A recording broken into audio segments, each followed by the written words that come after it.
Let's say you don't want to start a company. Probably should be considering where you want to Yeah, work, knowing this knowledge. I would think really hard about where you choose to work. Yeah.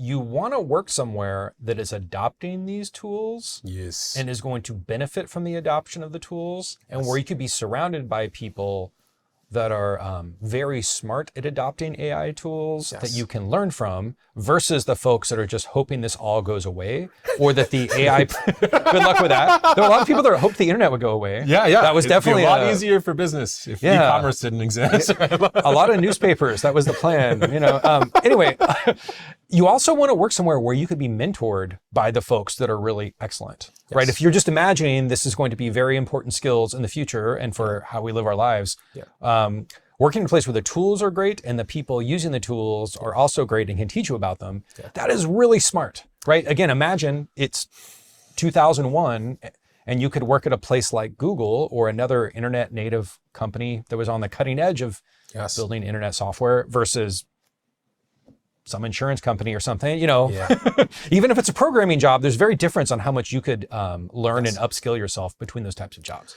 And I would argue that, startups are adopting these tools faster than big companies. So there's a really interesting question of are you going to get more experience being a first 10 or first 20 employee at a startup that's using AI versus working at that big company where using AI is a political decision and a PR decision and a bureaucratic nightmare?